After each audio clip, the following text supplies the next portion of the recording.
পরিকল্পিতভাবে হত্যা করা হয়েছে পুলিশ কর্মকর্তা বাবুল আক্তারের স্ত্রীকে। মন্তব্য স্বরাষ্ট্রমন্ত্রীর। সিসি ক্যামেরায় সন্দেহভাজনদের চিহ্নিত করার দাবি পুলিশের।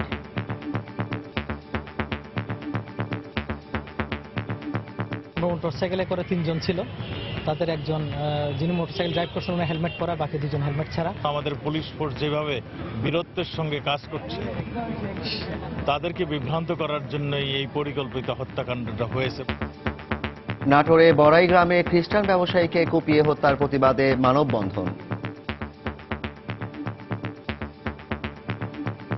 সত্যি অনেক আতঙ্কিত যে আমাদের জীবনের মূল্য কোথায় আর আমাদের দেশের সাম্প্রদায়িক সম্প্রীতি এবং মিলন কোথায়। প্রশাসনের কাছে একটাই দাবি আমাদের, 7 দিনের মধ্যে যেন আসামিকে চিহ্নিত করে তাকে আইনের আওতায় আনা যায়। দেখছিলেন প্রধান শিরোনাম। সন্ধ্যার সময় সঙ্গে আছি আমি জাফর সাদিক এবং আমি পারমিতাহীন। এবার অন্যান্য শীর্ষ সংবাদ। অপরাধ দমনে সিসিটিভি ক্যামেরা থাকলেও কার্যকারিতা নিয়ে প্রশ্ন।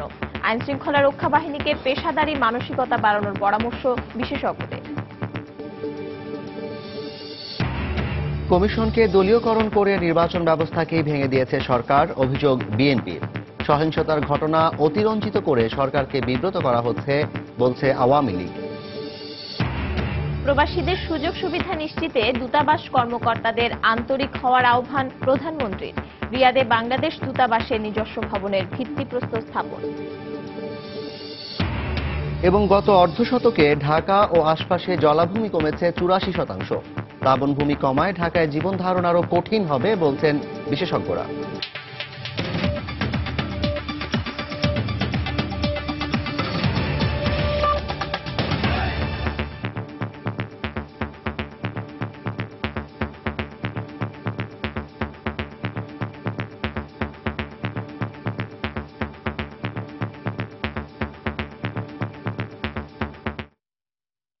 উপপুলিশ কমিশনার বাবুল আক্তারের স্ত্রী মাহমুদা খাতুন মিতুর সন্দেহভাজন 3 হত্যাকারীর চেহারা সিসি ক্যামেরায় ধরা পড়েছে।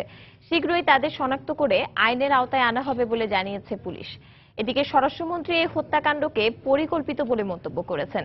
সকালে চট্টগ্রামে বাসার সামনে মাহমুদা খাতুনকে কুপিয়ে ও গুলি করে হত্যা করে দুর্বৃত্তরা। চট্টগ্রামের দায়িত্ব পালনকালে বাবুল আক্তার সন্ত্রাস ও জঙ্গিবাদ দমনে বিশেষ ভূমিকা রাখায় তাকে আতঙ্কিত করতেই এই হত্যাকাণ্ড ঘটানো হয়েছে বলে ধারণা করা হচ্ছে। আরো জানাচ্ছেন কমল দে। পুলিশ ও প্রত্যক্ষদর্শীরা জানান, রোববার সকাল 7টার দিকে মাহমুদা খাতুন তার ছেলে মাহির আক্তারকে স্কুলে পৌঁছে দিতে বাসা থেকে বের হন। বাসার পাশে ওয়ার নিজাম সড়কে আসার পর হঠাৎ মোটরসাইকেলে করে দুর্বৃত্তরা এসে তাকে প্রথমে ছুরিকাঘাত করা হয়, পরে গুলি করে পালিয়ে যায়। ছেলে মাহির আক্তার দৌড়ে পালিয়ে যেতে সক্ষম হলো। ঘটনাস্থলে মৃত্যু হয় মাহমুদার। পরে তার সন্তানের আত্মনাদে ছুটে আসেন প্রতিবেশীরা। একটা ছেলে এখানে বিলের ঘরের মধ্যে দাঁড়িয়ে রয়েছে, দাঁড়িয়ে অনেকক্ষণ ফোনে কথা বলতেছে। তো ফলো করলাম যে অনেকক্ষণ দাঁড়িয়ে রয়েছে ছেলেটা, ভোরবেলা কেন। তো একটু পরে দেখলাম একটা হুন্ডা আসছে, 2 জন লোক। হুন্ডা আসার পরে একটা মহিলা আসতেছে হাইটে, একটা ছেলে হাতে ধরা। তো ছেলেটারে টান দিয়ে একদিন সরাইলো, সরাইয়ার ওই মহিলাটারে ধরে মারা শুরু করছে। নিচে নামে দেখছি বাচ্চাটা গেটে কান্না করতেছে, দৌড়ে আসে দেখলাম ডেড বডি পড়ে রয়েছে। চট্টগ্রামে দায়িত্ব পালনের সময় বাবুল আক্তার সন্ত্রাস ও জঙ্গি দমনে গুরুত্বপূর্ণ ভূমিকা পালন করেন। এই কারণে তাকে বিভিন্ন মাধ্যম থেকে হুমকিও দেওয়া হয়। কিছুদিন পূর্বে পুলিশ হেডকোয়ার্টারে যোগ দেওয়ার আগে তার পরিবারকে মেরে ফেলার হুমকি দিয়ে চিঠি দেয় জঙ্গিরা। এরই জেরে তার স্ত্রীকে হত্যা করা হয়েছে কিনা তা খতিয়ে দেখছে পুলিশ। যাদেরকে নিয়ে বাবুল আক্তার কাজ করেছে এদের কেউ হতে পারে।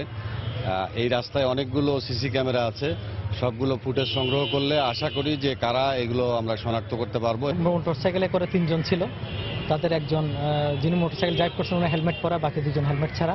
এই ব্যাপারে আমাদের পুলিশ, র্যাব, ডিবি, সিআইডি এবং পিবিআই যৌথভাবে কাজ করছে।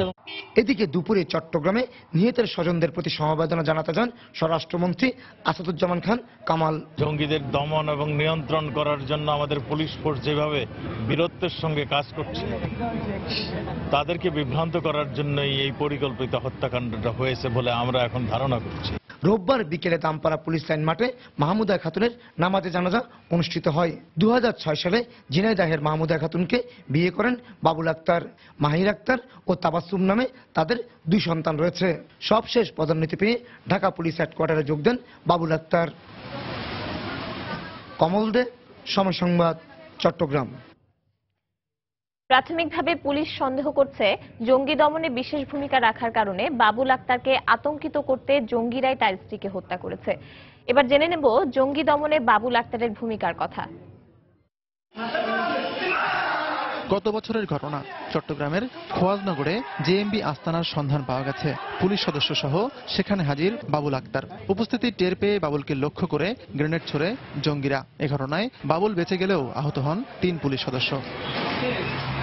এ সময় বেশ কিছু গ্রেনেড সহ কয়েকজন জঙ্গিকে আটক করা হয়। প্রশংসিত হয় বাবুলের ভূমিকা। গেল বছর চট্টগ্রামের সদরঘাটে জোড়া খুনের রহস্য উন্মোচন করেন বাবুল আক্তার। জঙ্গি অর্থায়নের জন্য এক ব্যবসায়ীর টাকা ছিনতাই করতে গিয়ে নিজেদের গ্রেনেড বিস্ফোরণে ওই 2 জঙ্গি মারা যায়। পরে AK-22 অস্ত্রসহ 3.5 লাখ টাকা উদ্ধার করেন বাবুল আক্তার। সদরঘাটে যে ছিনতাইয়ের ঘটনা ঘটেছিল এবং সেখানে যে 3জন নিহত ছিল, ওই ঘটনার সাথে সে জড়িত ছিল। বান্দরবানের দুর্গম এলাকা নাইখাংছড়িতেও অভিযান পরিচালনা করে জঙ্গি আস্তানা ধ্বংস করেন তিনি। এভাবে একের পর এক অভিযানে জঙ্গিদের নেটওয়ার্ক দুর্বল করতে বিশেষ ভূমিকা রাখছিলেন সাহসী এই পুলিশ কর্মকর্তা। এসব ঘটনায় তার সাহসী পদক্ষেপ বাহিনীর অন্য সদস্যদেরও সাহসী করে তোলে। বাবুল 2005-এ পুলিশ বাহিনীতে যোগ দিয়ে সারদা একাডেমিতে ট্রেনিং শেষে কর্মজীবন শুরু করেন র‍্যাব 2-এ। 2008 ও 2009 সালে সেবা ও সাহসিকতার স্বীকৃতিস্বরূপ তিনি পেয়েছেন রাষ্ট্রপতি পুলিশ পদক। 2011-তে পান পুলিশের সর্বোচ্চ পুরস্কার বাংলাদেশ পুলিশ মেডেল। আর সবশেষ পদোন্নতি পেয়ে তিনি কাজ শুরু করেছেন পুলিশ সদর দপ্তরে। আতিকুর রহমান তমাল, সময় সংবাদ, ঢাকা। নাটোরের বড়াইগ্রাম উপজেলার বনপাড়া মিশনপল্লীতে সুনীল গোমেজ নামে এক খ্রিস্টান ব্যবসায়ীকে কুপিয়ে হত্যা করেছে দুর্বৃত্তরা। নিহত সুনীলের সাথে ব্যক্তিগতভাবে কারো কোনো বিরোধ ছিল না বলে জানিয়েছেন তার স্বজনরা। তবে কে বা কারা এই ঘটনার সঙ্গে জড়িত তা খতিয়ে দেখছে পুলিশ। নাটোর প্রতিনিধি আল মামুনকে সঙ্গে নিয়ে সাইফুর রহমান রকির রিপোর্ট। নাটোরের বনপাড়ার মিশনপল্লীতে এক খ্রিস্টান মুদি ব্যবসায়ীকে ধারালো অস্ত্র দিয়ে কুপিয়ে হত্যা করেছে দুর্বৃত্তরা। রোববার বেলা 12টার দিকে তার লাশ দেখতে পেয়ে স্থানীয় বাসিন্দারা পুলিশে খবর দিলে তারা এসে লাশটি উদ্ধার করে। দাদু ওই পাশে ছিল, তো কিভাবে ইয়েটা হয়েছে আমরা বুঝতে পারি নাই। তো যখন শুনছি তখন খালি এসে দেখি যে ওই ইয়ার সামনে জালনার পাশে খালি এটা পড়ে আছে, লাশটা পড়ে আছে। নাস্তা দিয়ে গেছি, দিয়ে সবাই চলে গেছে, কথা বলি না আজকে। এই তো আমি তো বাড়িতে চলে গেছি, ওখান থেকে গিয়ে ওই যে একজন ডেকে নিয়ে আসে, এরকম কাটা দেখে যাও। নিহতের স্বজন ও আইন শৃঙ্খলা বাহিনীর সদস্যরা বলছেন, কে বা কারা এই হত্যার সাথে জড়িত এ ব্যাপারে এখনো তারা সুনির্দিষ্ট করে কিছুই বলতে পারছেন না। জীবনে পয়সা তার জন্য দোকানটা দিয়েছিলাম, শেষ করে দিল। কারোর সাথে শত্রুতা ছিল না, তাকে কথা বললে সে চুপ করেই থাকতো, সহজে উত্তর দিত না। ঘটনার পরপরই আইন শৃঙ্খলা বাহিনীর সদস্যরা ঘটনার আলামত সংগ্রহ করেছেন। বিগত সময়ে নাটোর এবং এই বনপাড়া বা বড়াই গ্রামের যে ঘটনাগুলো দেখেছি, তো তার সঙ্গে এই ঘটনা ভিন্ন কিছু মনে হয়নি। আমরা বিষয়টা অত্যন্ত গুরুত্ব সহকারে দেখছি। হত্যাকারীদের দ্রুত গ্রেপ্তার ও দৃষ্টান্তমূলক শাস্তির দাবিতে মানববন্ধন করেছে স্থানীয় বাসিন্দারা। সত্যি অনেক আতঙ্কিত যে আমাদের জীবনের মূল্য কোথায় আর আমাদের দেশের সাম্প্রদায়িক সম্প্রীতি এবং মিলন কোথায়। আমরা এই ধরনের হত্যা চাই না এবং এই হত্যার বিচার চাই। আমরা প্রশাসনের কাছে একটাই দাবি আমাদের, 7 দিনের মধ্যে যেন অন্তত পক্ষে আসামিকে চিহ্নিত করে তাকে আইনের আওতায় আনা যায়। এদিকে সুনীল গোমেজের মরদেহ ময়নাতদন্তের জন্য নাটোর সদর হাসপাতালে নেওয়া হয়েছে। সাইফুর রহমান রকি, সময় সংবাদ, নাটোর। এমন সব নৃশংস ঘটনার পুনরাবৃত্তি ঠেকাতে খুনিদের আইনের আওতায় আনার পাশাপাশি সামাজিক ও রাজনৈতিক পদক্ষেপের মাধ্যমে স্থায়ী সমাধানের পরামর্শ দিয়েছেন সমাজবিজ্ঞানীরা।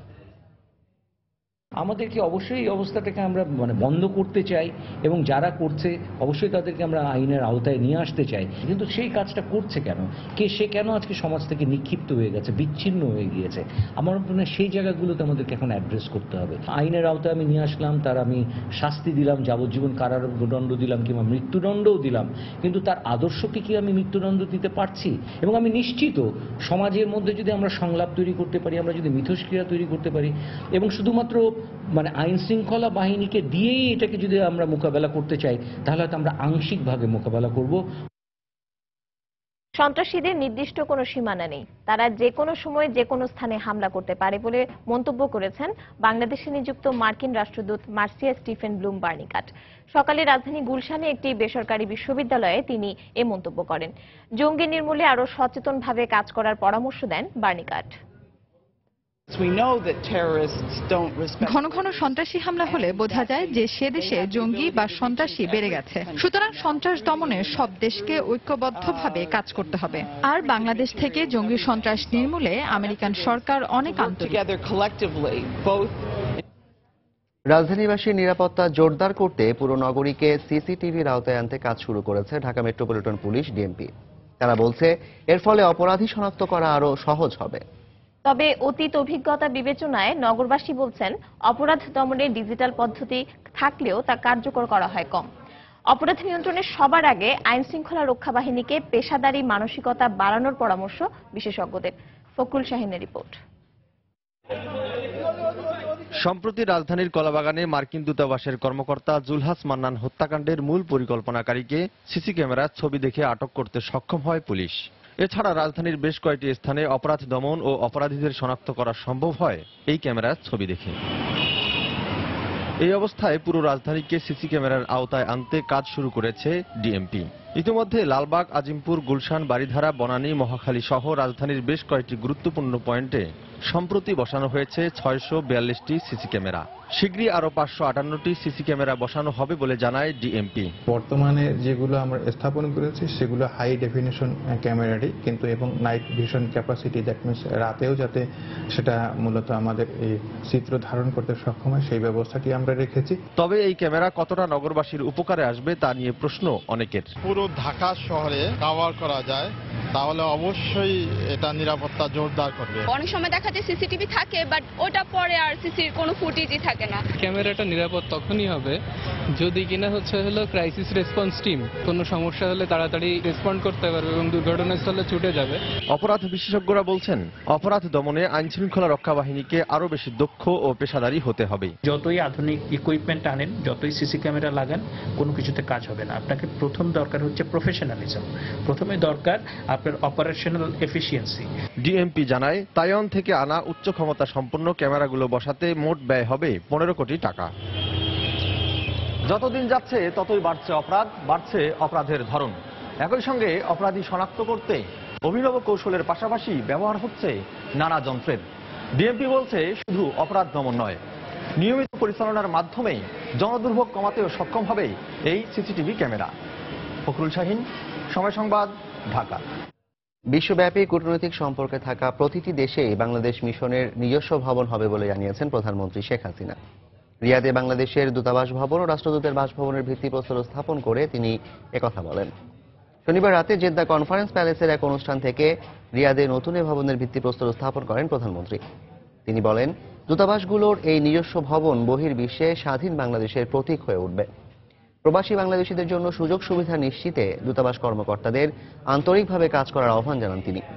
দেশের বিভিন্ন উন্নয়ন কর্মকাণ্ডের কথা উল্লেখ করে প্রধানমন্ত্রী বলেন, বাংলাদেশকে আর কেউ অবহেলার চোখে দেখবে না, সবাই সম্মানের সঙ্গে দেখবে। এর আগে প্রধানমন্ত্রী Sheikh Hasina Islamic development bank আইডিপির ভারপ্রাপ্ত প্রেসিডেন্ট ডক্টর আহমেদ টিকটিক ও OIC secretary general Iyad bin Amin মাদানির সঙ্গে সৌজন্য সাক্ষাৎ করেন। সৌদির বাদশাহ সুলেমান বিন আব্দুল আজিজ আল সৌদের আমন্ত্রণে গত শুক্রবার সৌদি আরবে পৌঁছেই ওমরাহ পালন করেন প্রধানমন্ত্রী শেখ হাসিনা।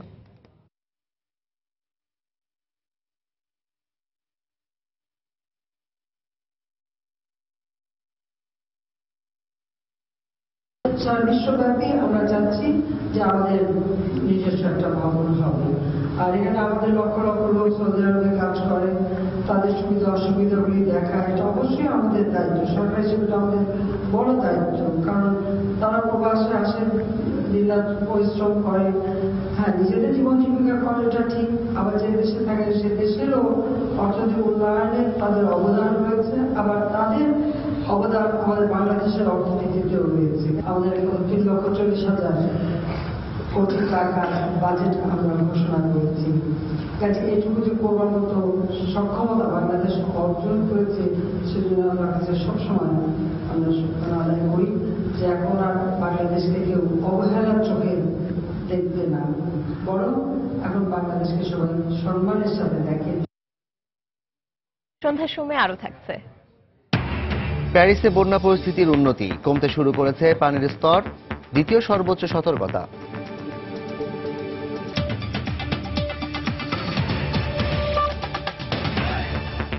তাই তো সবাই বলে শিল্পাল্লার দিন শেষ, মেগা ডিজিটাল স্কেলে বাংলাদেশ। নির্বাচন কমিশনকে দলীয়করণের মাধ্যমে বর্তমান সরকার নির্বাচন ব্যবস্থাকেই ভেঙে দিয়েছে বলে অভিযোগ করেছেন বিএনপির মহাসচিব মির্জা ফখরুল ইসলাম আলমগীর। সকালে ঠাকুরগাঁওয়ে জেলা বিএনপি কার্যালয়ে দলের বর্ধিত সভায় তিনি একথা বলেন। একদলীয় শাসন প্রতিষ্ঠায় সরকার যাবতীয় পদক্ষেপ নিয়েছে বলেও মন্তব্য করেন তিনি। একদলীয় শাসন ব্যবস্থাকে পুনরায় প্রতিষ্ঠিত করবার জন্য যাবতীয় আয়োজন সম্পন্ন করা হয়েছে। আমি বরাবরই বলে এসেছি, গণতন্ত্রের যে মূল প্রতিষ্ঠানগুলো, ডেমোক্রেটিক ইনস্টিটিউশনগুলোকে ধ্বংস করে দেওয়া হয়েছে। তার মধ্যে অন্যতম প্রধান হচ্ছে আপনার নির্বাচন কমিশন। সেই নির্বাচন কমিশনকে পুরোপুরিভাবে একটি দলীয় কমিশনে পরিণত করা হয়েছে এবং নির্বাচন ব্যবস্থাটাকে পুরো ভেঙে দেওয়া হয়েছে। ইউনিয়ন পরিষদ নির্বাচনে সহিংসতায় নিহতের সংখ্যা বাড়িয়ে বলে সরকারকে বিব্রত করা হচ্ছে বলে মন্তব্য করেছেন আওয়ামী লীগের যুগ্ম সাধারণ সম্পাদক মাহবুবুল আলম হানিফ। বিকেলে রাজধানী ধানমন্ডিতে সভানেত্রীর কার্যালয়ে সংবাদ সম্মেলনে তিনি এ মন্তব্য করেন।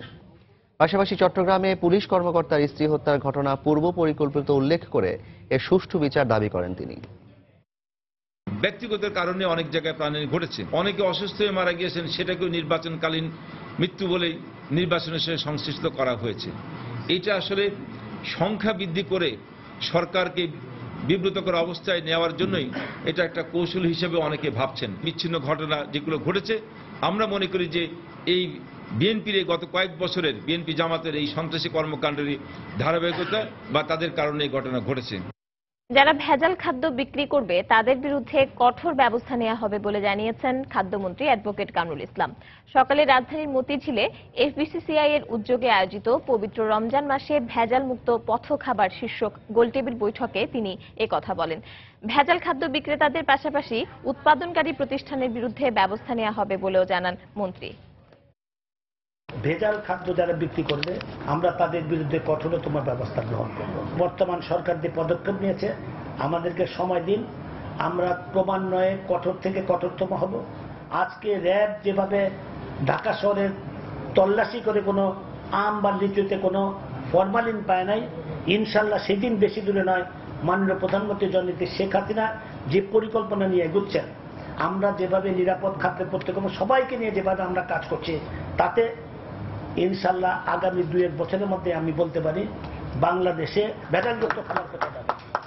যারা উৎপাদনকারী প্রতিষ্ঠান, যারা আপনাদের সদস্য, তারাও আপনারা একটু সচেতন হবেন এবং আপনারা সচেতন হলেই সবকিছু সম্ভব। বিএনপি চেয়ারপারসন বেগম খালেদা জিয়া এখনো বায়োমেট্রিক পদ্ধতিতে সিম নিবন্ধন করেননি বলে সাংবাদিকদের জানিয়েছেন ডাক ও টেলিযোগাযোগ প্রতিমন্ত্রী তারানা হালিম। 31শে মে বায়োমেট্রিক পদ্ধতিতে সিম নিবন্ধন কার্যক্রম শেষ হওয়ার পর সকালে সচিবালয়ে আয়োজিত এক সভায় তিনি একথা বলেন। মন্ত্রী আরও জানান, এ পদ্ধতিতে দেশে প্রায় 11,60,00,000 সিম পুনর্নিবন্ধিত হয়েছে। আমরা আশা করেছিলাম একটি রাজনৈতিক দলের চেয়ারপারসন হিসেবে বেগম খালেদা জিয়া তার বায়োমেট্রিক পদ্ধতিতে সিম পুনর্নিবন্ধন করে একজন সচেতন নাগরিকের ভূমিকা পালন করবেন। এটি তিনি করেননি। ওনার নামে সিম পুনর্নিবন্ধন না করে থাকলে সেটা ইতিমধ্যেই ডিঅ্যাক্টিভ হয়ে গেছে। তিনি এখনো পুনর্নিবন্ধন করিয়ে নিতে পারেন। তাকে সিমটি কিনে নিতে হবে এবং যথাযথ ট্যাক্স দিয়ে নিতে হবে।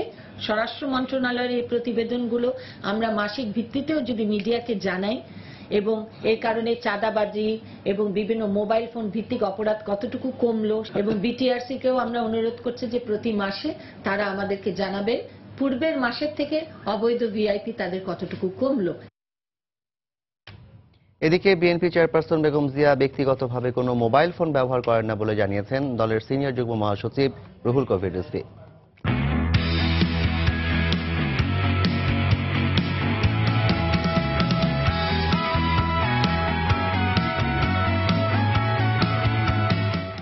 ত্রিদেশীয় ওয়ানডে সিরিজের খবর।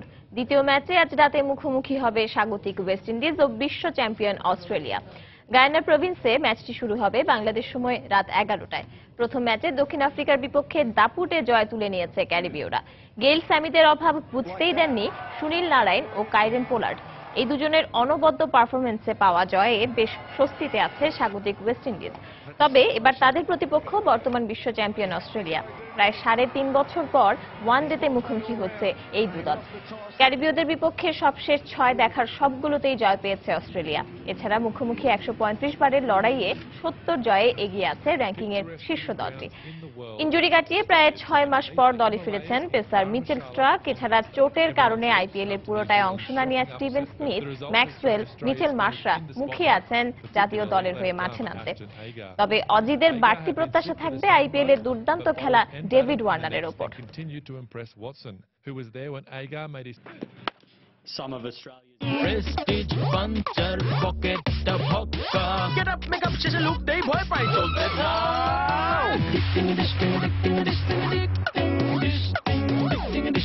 আই ডিস্টিং মানে কি রবি আন্ডার লাইফ যখন হার্ড তখন ডিস্টিং হার্ডার ডাউনলোড করো রবি আন্ডার মিউজিক অ্যাপ আর ইন্টারনেট চার্জ ছাড়াই স্ট্রিমিং করো দেশি বিদেশের লেটেস্ট মিউজিকের বিগেস্ট লাইব্রেরি রবি।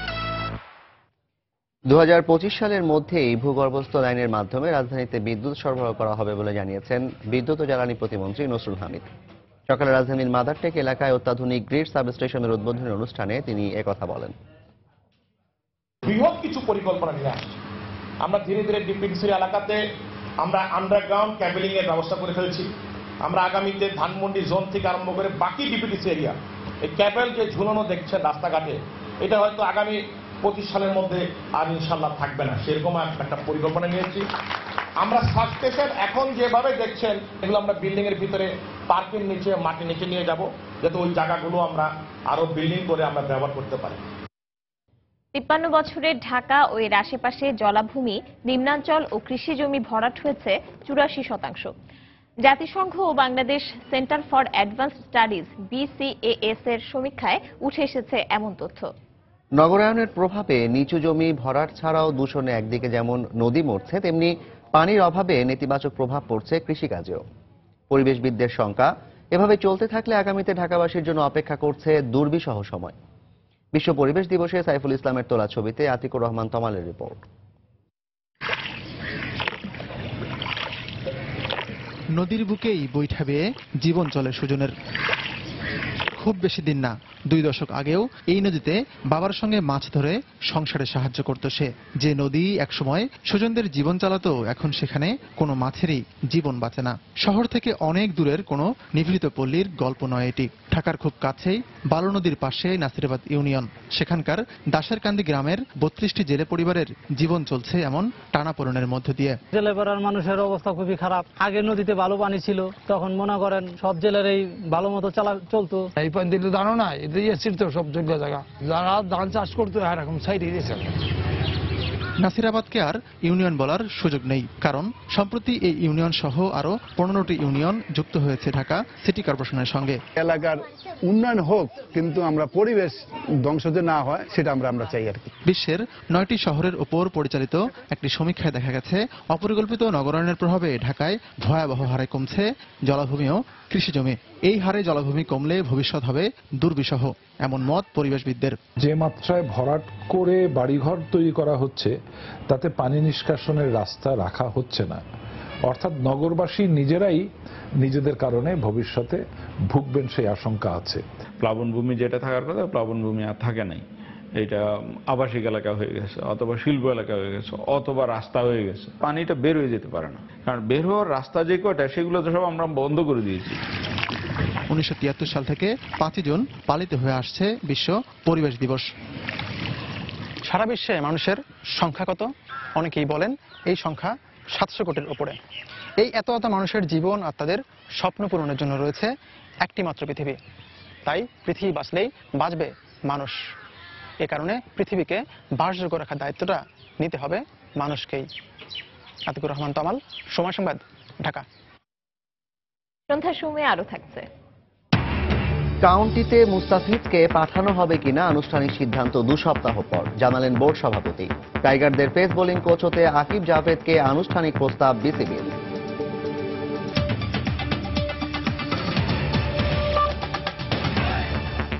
দু 2016-17 অর্থ বছরে সফলভাবে এডিপি বাস্তবায়নে জুলাই মাস থেকেই অর্থ ও পরিকল্পনা মন্ত্রণালয় যৌথভাবে কাজ করবে বলে জানিয়েছেন অর্থমন্ত্রী আবুল মাল আব্দুল মুহিত। সচিবালয়ে সিলেটের স্বাস্থ্য খাতের বিভিন্ন উন্নয়ন প্রকল্প নিয়ে সভা শেষে সাংবাদিকদের একথা বলেন অর্থমন্ত্রী। অপর এক প্রশ্নের জবাবে তিনি বলেন, আগামীতে তিনি আর নির্বাচন করবেন না, তার আসনে প্রার্থী হবেন এম মোমেন। আগামী বছর আমরা চিন্তা করছি যে জুলাই মাস থেকে উদ্যোগ শুরু করা উচিত। জুলাই মাসে সকলের প্রকিউরমেন্ট প্ল্যান করার কথা ইত্যাদি ইত্যাদি এইসব বিষয়ে এ ব্যাপারে আমরা finance and planning jointly we are making some review as to how to monitor more frequently. এবার politically economically everything was good, কিন্তু সেখানে একটু যেন শৈথিল্য আমাদের হয়েছে। না, আমি করছি না। Yes, আমার moment is preparing the ground. We can't say. Dhaka মহানগরীর বায়ু দূষণ ও যানজট দুর্ঘটনা কমাতে পরিবেশ বান্ধব 2টি ফুট ওভারব্রিজ চালু করে দিয়েছে সিটি কর্পোরেশন।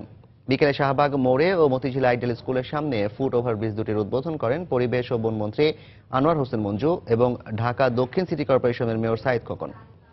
ফুট ওভারব্রিজ দুটি বিশ্ব ব্যাংকের নির্মল বায়ু ও টেকসই পরিবেশ প্রকল্পের অর্থায়নে করা হয়েছে।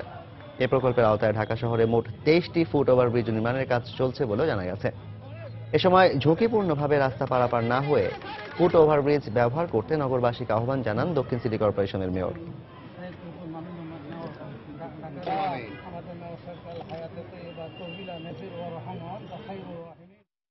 অনেক জায়গাতে দেখবেন ফুট ওভার ব্রিজ রয়েছে, কিন্তু তারপরও আপনার মানুষ হেঁটে কিংবা দৌড়ে রাস্তাঘাট পারাপার করে। অনেক দুর্ঘটনা ঘটেছে, অনেক প্রাণহানির ঘটনাও ঘটেছে।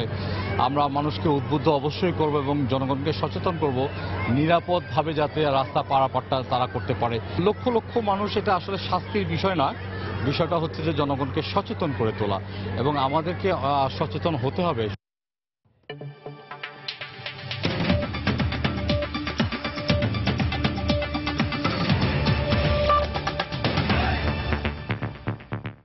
ফ্রান্সের প্যারিসে বন্যা পরিস্থিতির কিছুটা উন্নতি হয়েছে। গত কয়েকদিনের তীব্র বৃষ্টিপাতের কারণে সিন নদীর পানি বিপদসীমার উপর দিয়ে প্রবাহিত হলেও শনিবার থেকে পানির স্তর ধীরে ধীরে নামতে শুরু করে। এই বিষয়ে ফ্রান্স থেকে আমাদের সংবাদদাতা লুৎফর রহমান বাবু জানিয়েছেন বিস্তারিত। টানা বর্ষণে সৃষ্ট স্মরণকালের ভয়াবহ ফ্রান্সের বন্যা গতকাল থেকে কমতে শুরু করেছে, তবে তার গতি অত্যন্ত দৃঢ়। আজকে সকালেও প্যারিসের কিছু কিছু জায়গায় বৃষ্টি হয়েছে এবং আমরা আবহাওয়া সূত্রে জানতে পেরেছি রাতে হয়তো বৃষ্টিপাত হতে পারে, সে কারণে হয়তো কালকে আবার বন্যার পানি বাড়ার একটি সম্ভাবনা রয়েছে। বাংলাদেশি আউয়াল রহমান, তার সাথে আমার কথা হয়েছে, তিনি বলেছেন প্রায় 1.5 ঘন্টা 2 ঘন্টা বিরতি দিয়ে ট্রেনগুলো চলছে। অনেক জায়গায় মেট্রো ট্রেনগুলোরও একই অবস্থা বিরাজ করছে। এদিকে বন্যার পর থেকে এখানকার ব্যবসা বাণিজ্য অনেকটাই কমে গেছে। ইউরোকাপ শুরু হচ্ছে, সেই ইউরোকাপকে ঘিরে যারা ব্যবসা শুরু করেছিলেন তাদের ব্যবসাপাতিতে এখন তাদের মাথায় হাত, এবং যে হোটেলগুলো ছিল, যে পর্যটকদের আশা করা হয়েছিল, অনেক হোটেলের বুকিং পর্যন্ত বাদ পড়েছে। বন্যার কারণে বন্ধ হয়ে যাওয়া লুভ মিউজিয়ামটি আগামী বুধবার খুলে দেওয়া হতে পারে বলে কর্তৃপক্ষ আমাকে জানিয়েছেন। প্যারিসের লুভ মিউজিয়ামের সামনে থেকে মোহাম্মদ লুৎফুর রহমান বাবু, সময় সংবাদ।